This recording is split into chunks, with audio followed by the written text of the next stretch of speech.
today's class we are trying to learn how the rotating electrical machine works. That means we will, even though we know it theoretically, analytically we know, but we will see practically how for basically this is a we are trying to do for a simulation for a single phase asynchronous induction machine. So once the power supply is, that means the alternating current is passing through the stator coil, then inside the stator space, one rotating field will be created. And due to that, the rotor will be getting inducted and rotor will get magnetized, and rotor itself will try to follow the same speed at which the stator magnetic field is rotating. So there we'll see the different scenario, how the sometime you see when the torque, when smooth torque is required, if you increase the number of pole, then the power will increase, or the torque will become smooth. All these things, various 3-4 cases we will see.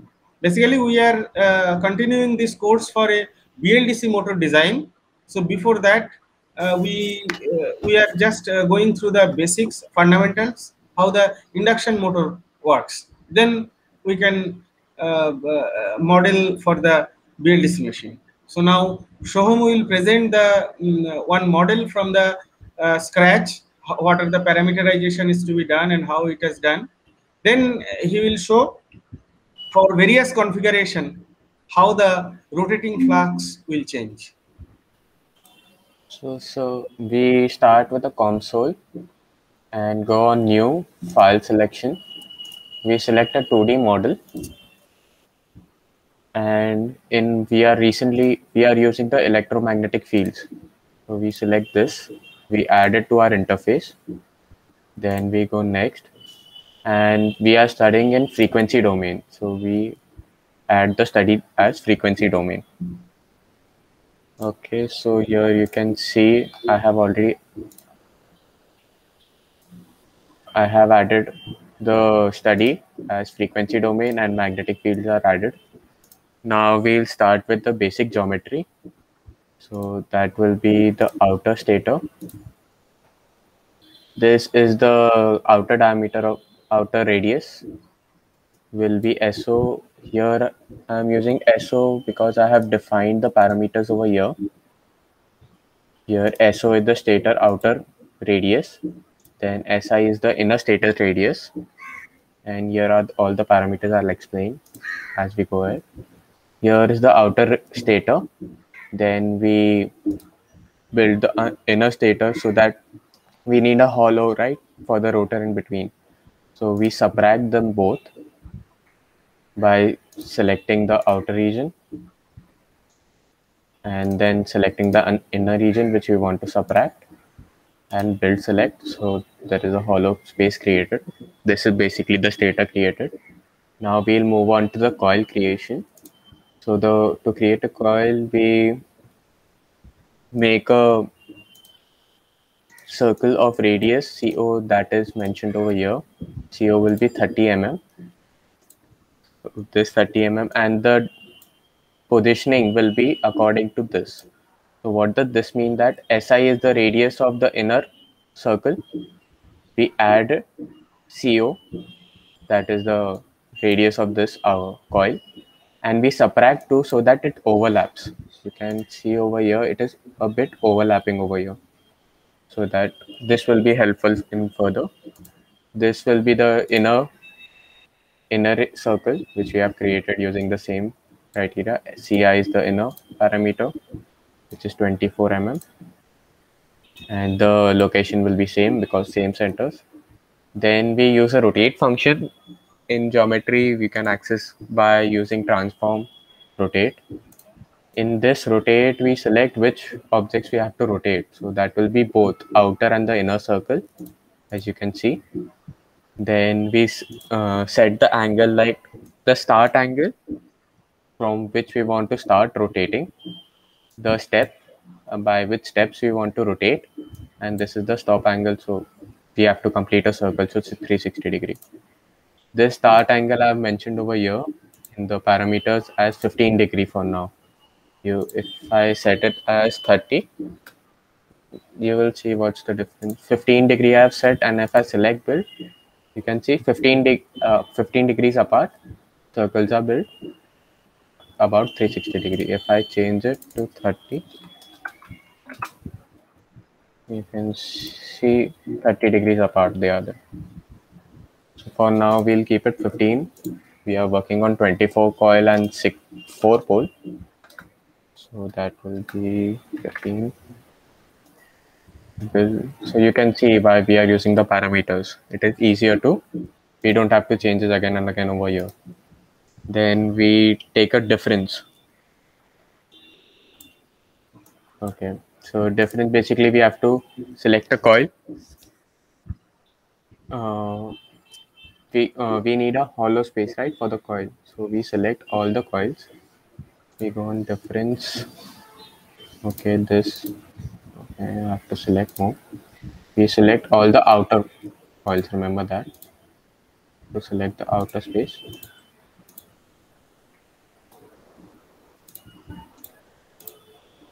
We build select. So this hollow space is created, as you can see. This will act as a coil. Now we create a rotor that will be the inner circle rotor which is rotating.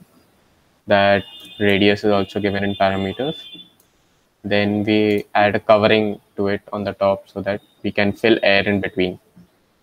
So for filling air, we go on materials, add from library. Air is a built-in library, so we can add, double click here and add air. I have already added. You can see by default, it takes all the domain. All the domains are covered. You can see. You can select, and for the second material, we are taking a blank material from here. And we are using soft iron, so that relative permeability is 80, and we keep the settings like this, and we select the stator and the rotor to be soft iron. The remaining are filled with air. So this completes the construction, basic construction. Then we move on to setting the poles. This will be pole 1. Pole 1 is this and this. This will be positive terminal. This will be the negative terminal. Then pole 2 is like this, positive, and this will be the negative. Since we are making this diagram in XY direction, the current will be in Z direction. I mentioned over here the value of current density, you can give it by the parameters. That P1 you explain slightly more. P1 we have given as 2.5 into this. This is the current density for the copper coil. You can see that is 2.5 E. This is the syntax for writing in parameters. This we have taken 7.5, the angle. Why that I'll you just slightly explain explain? this. So see, if you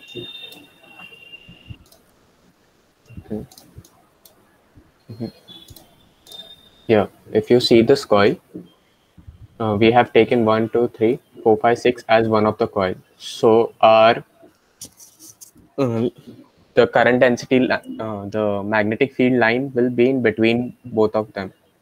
In between. So basically 1, 2, 3 in between this. Here the line will be created. So you can imagine. Can we draw over here? Okay, I'll just explain this. Yeah, if we see over here, here the magnetic field line will be present, and this is the 0 degree line passing from center. So angle between them we have taken as 7.5. Why? Because each coil is 15 degrees apart. So this line is in between, exactly between the two coils. So that will be 7.5 degrees. This will be 7.5 degrees. Let's take another example. You can see for this pole, if we are imagining. So this will be,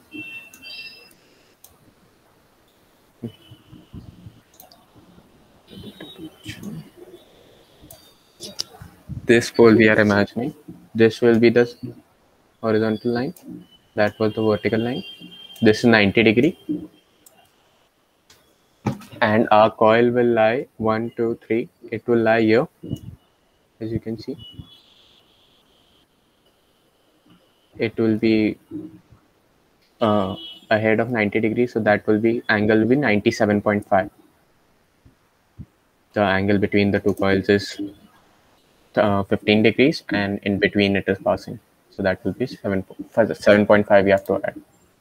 So that's only I've written over here. This is the syntax.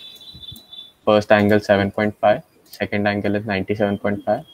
This 2.5 is the value which will be of the coil, copper coil, basic permeability.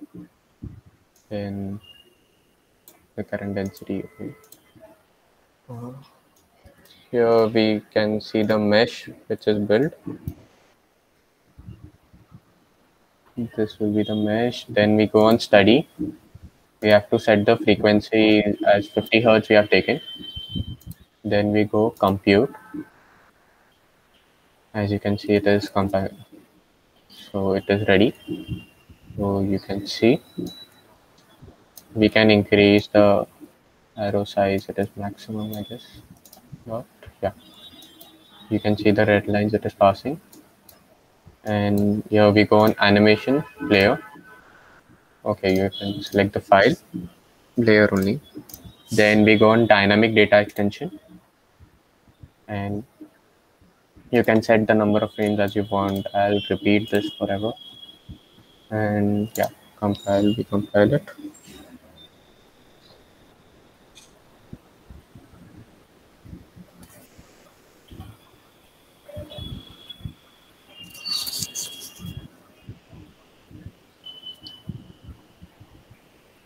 You can see the line is rotating. So in this way, the resultant flux will rotate. So this is one configuration, and you show some different configuration how it will be varying. You can see in this case, I am taking 24 coils and 6 poles. So this will be pole 1. These 4 are pole 1 and negative pole 1. Pole 2, negative pole 2. Pole 3, negative pole 3. Similarly, we are deciding the angle.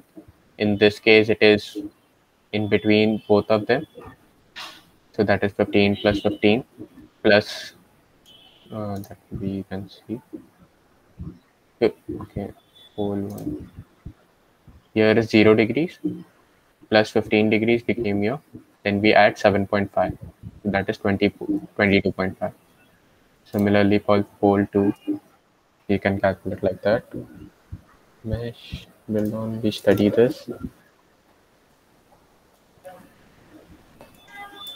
And here you can see the animation.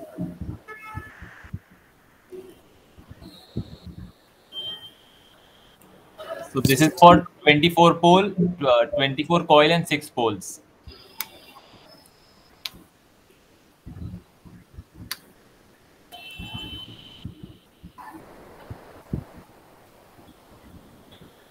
You can see it is a bit smoother than the previous one. Yeah, then another configuration you show. Okay. That will be one sec.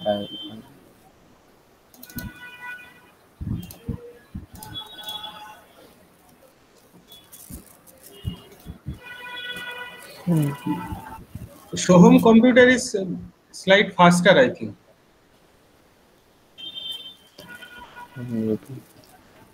So he had taken yesterday 100 poles. So that's 100 frames. So that's why it was taking time. Okay, another configuration you just show. Yes, sir, it is opening.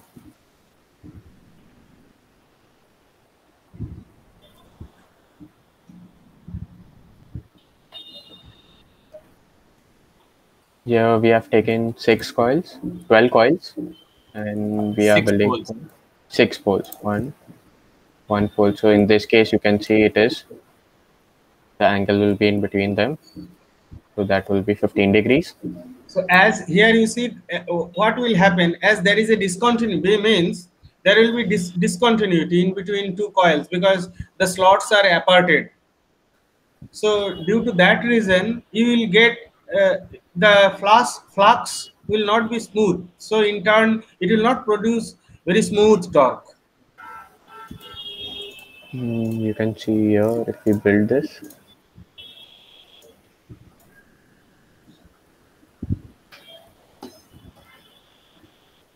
Okay, one sec, I have to edit this.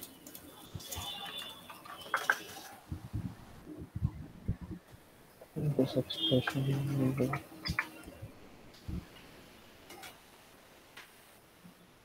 And get the expression from here.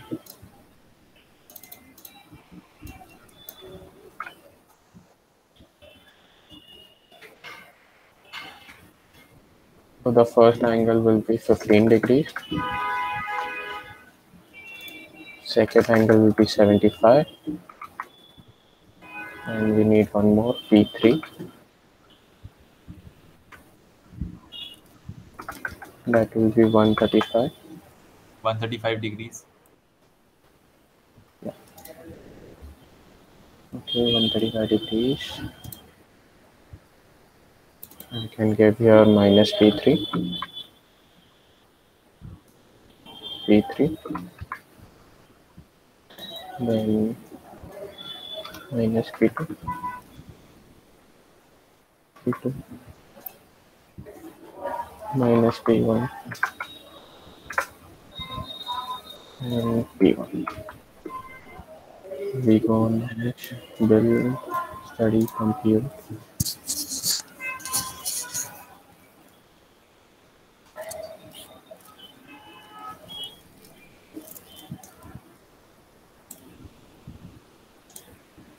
Okay, now arrow size, I'll reduce it a bit.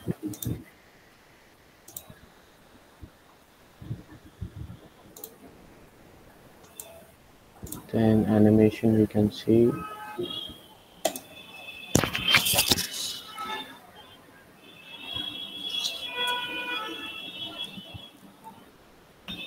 So this is for 12 coils, 6 poles.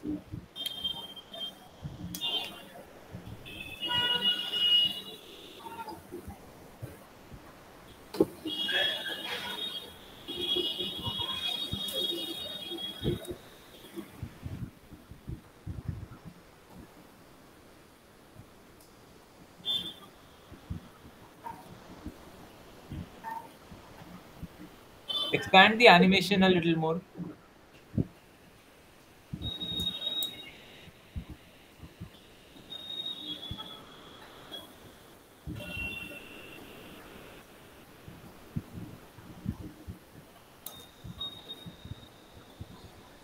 Okay, this is sufficient.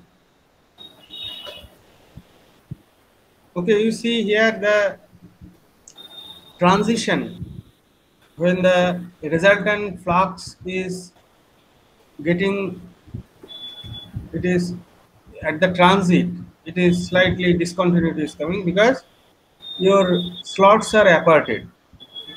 So due to that reason only. So okay, Shom, you can stop.